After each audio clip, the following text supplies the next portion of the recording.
किसान भाइयों, आप देख सकते हो किनोआ की फसल अपनी मेरी हाइट के बराबर हो चुकी है। ये फसल अभी तो और ऊंची निकलेगी। अभी छोटी फसल है, बहुत बेनिफिट है, कम लागत में अधिक मुनाफा होता है। किसान भाई ने सारी जानकारी दी। मैं आपको बता दूं कि ये फसल आप सोचते हो कि इतनी अलग फसल है, अमेरिका की फसल है, कैसे मैनेज करेंगे। इस फसल का सबसे मुख्य रूप ये है कि 3-4 बार पिलाने में हो जाती है। कम लागत में अधिक मुनाफा वाली फसल है। इसको आप बोस के सिर्फ आपको इतना ध्यान रखता है कि इसमें जो मच्छर, घाघू, काली मस्सी वगैरह वगैरह आती है उस पर स्प्रे मार देना है। जब छोटी रहती है तब बच्चे को भी संभालना पड़ता है, उस पर थोड़ा सा तो ध्यान रखना पड़ेगा। जब बड़ी हो जाएगी उसके बाद आपको कोई ध्यान रखने की जरूरत नहीं, ऑटोमेटिकली बड़ी हो जाएगी। जल्दी का ध्यान रखना, स्प्रे मारना, बाकी कुछ नहीं करना है। फसल चल रही है। और नमस्कार किसान भाइयों, आज हम ऐसी फसल को पास लेके आए हैं आपको जो कम लागत में अधिक मुनाफा, पैसा वाला काम आप इस फसल में कर सकते हैं। यहाँ किसान भाई हमारे साथ मौजूद है, हम इनसे जानेंगे। जी सर, किस प्रकार बोई, क्या लागत है और कितना उत्पादन हो जाएगा, थोड़ी जानकारी दीजिए किसान भाइयों। मैं सबसे पहले तो ये बात बता दूं आपको कि जिस जी खेत में अपन खड़े हैं जी इस फसल को अपन किनोआ के नाम से जानते हैं, जी क्योंकि ये फसल अपने भारत की मूल फसल नहीं है। जी ये जापान और अमेरिका का मुख्य खाद्यान्न है, जी जी जो अब हमारे भारत तक आ गया और यहाँ वहाँ उत्पादन होना इसका लगातार बुआई के कारण बंद हो चुका कौन है। हो चुका है। तो यहाँ के किसान इसको बो रहे हैं, वापिस निर्यात होकर के वहीं जा रहा है। भारत का किसान अभी बहुत कम 1% भी नहीं खा अच्छा, रहे हैं। क्या यूज में आती है ये। ये फाइबर भोजन के रूप में हाई प्रोटीन ये पोषक तत्व है इसके जी अंदर। जी इसकी खिचड़ी बन जाती है, खीर बन जाती है, जी इसके अलग अलग टाइप से व्यंजन बनाए जाते हैं, तो बहुत टेस्टी होते हैं। क्योंकि इसके ऊपर एक छिलका होता है, ये दाना जो निकलता है जी जी वो छिलका निकालने के बाद इसको बनाना पड़ती है। अच्छा, किस प्रकार से आपने पैदावार की, किस प्रकार इसकी लागत है, कितना ये थोड़ा ये बताइए। जो इसकी 3-4 किस्में हैं, जी अपन जिस खेत के अंदर खड़े हैं ये रेड वाली जो है ना, रेड किनोवा के नाम से जानी जाती है। जी और ये पिछले वर्ष लिम्बाड़ा मंडी के अंदर 1,06,000 रुपये कुंटल तक बिक चुकी है।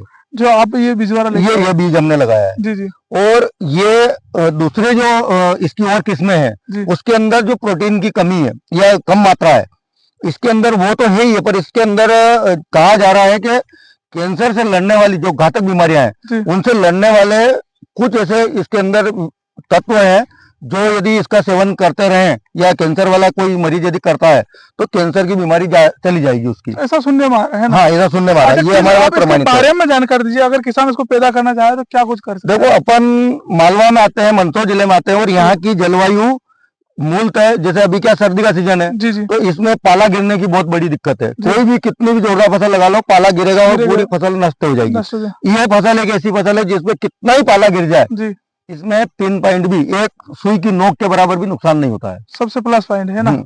अच्छा, इसको कैसे आपने पैदा किया, कितनी बार खेत को जोता, ये कितना बीज डाला, थोड़ी ये जानकारी दीजिए। ये 1 बीघे के अंदर 1.5 किलो से 2 किलो तक अधिकतम बीज डलता है, इससे जी। ज्यादा नहीं डालना चाहिए। जी और दूसरा, ये बहुत सामान्य तरीके से खेती हो जाती है। इसके अंदर कोई बहुत ज्यादा खाद देने की जरूरत नहीं है, जी बहुत ज्यादा सिंचाई देने की जरूरत नहीं है। जी थोड़ा सा ध्यान रख लीजिए, इसका जो प्रारंभिक स्तर जो होता है उस समय कुछ छोटे छोटे जो हरे और काले मच्छर आते हैं उनकी रोकथाम के लिए स्प्रे कर देना चाहिए। जी अभी तो इस पर कोई दिख नहीं रहा है, पर इस पर आता है, कभी कभी इल्ली आ जाती है, जी तो ये ध्यान रख करके ना स्प्रे कर देना चाहिए। बाकी 3 सिंचाई में ये फसल भरपूर उत्पादन देती है। अच्छा, कितनी निकल जाती है एक बीघे का एवरेज मन की बात करें? हमने वैसे ये वाली किस्म तो इस साल लगाई है तो हमको इसका तो मालूम नहीं है, जी पर हमने जो एक रेगुलर जो किस्म है जो पिछले साल हम इसको करीब 15 साल से लगा रहे हैं। सबसे पहले इस एरिया में आई थी तो हम लोगों ने इसको लगाई थी। जी तो उस समय हमने 10 कुंटल तक बीघे की निकाली है।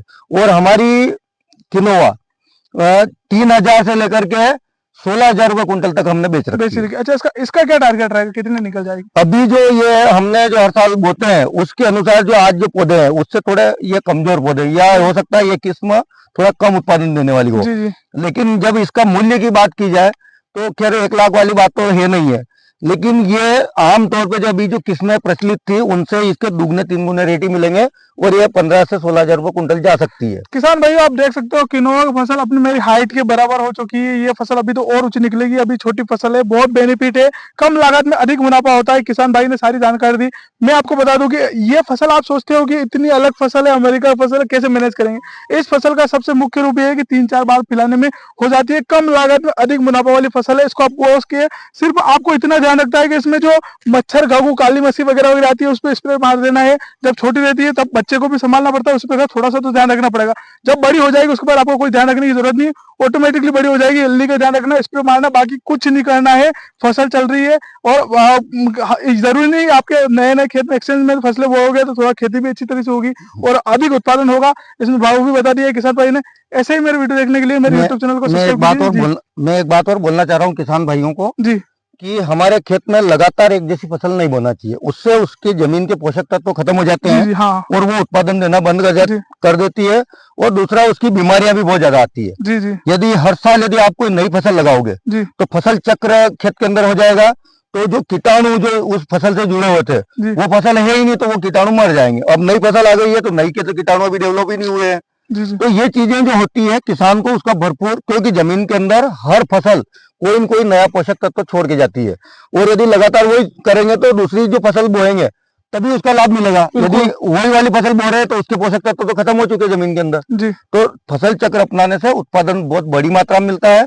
और हमने इसके अलावा भी कई नई तकनीकी खेती, जैसे हमारे क्षेत्र में अश्वगंधा भी होने लग गई है, जी अकरकरा भी हो रही है, जी काल मेघ भी हो रही है, जी इसके अलावा सर्पगंधा की खेती भी हो रही है। जी तो ये जो खेतियां हैं ये औषधि फसलें हैं, और इनका सबसे बड़ा मार्केट हमारे पास में नीमच मंडी है। वहां पर किसान कोई भी चीज लेके चला जाए तो उसको उसका भरपूर पैसा मिलता है।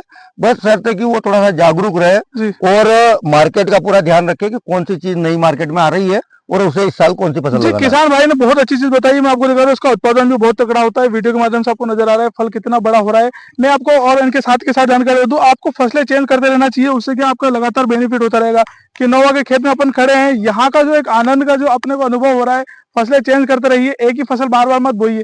देखो आप अलग अलग एक्सपेरिमेंट करोगे, एक बार घाटा खा जाओगे, सेकंड बार नहीं खाओगे। इसका उत्पादन इन्होंने बहुत अच्छा बताया है, 8 तक कुंटल समथिंग बीघे का निकल जाता है। और पाले में बिल्कुल नहीं जलता है, इसका रेट भी अच्छा बताया है, निकल भी अच्छा जाता है, पाले में नहीं जलता। सबसे प्लस पॉइंट है पाले में नहीं जलता है, और कम पानी में अच्छी लागत होती है। तो देखो हमने किसान भाई ने आपको और भी फसलों की जानकारी दी, हम उसका भी वीडियो बनाएंगे। जैसे ही लगातार आप अपने मेरे यूट्यूब चैनल फेसबुक पे कमेंट करोगे तो हम अगला वीडियो आपको निकाल के सामने दे देंगे। जी धन्यवाद।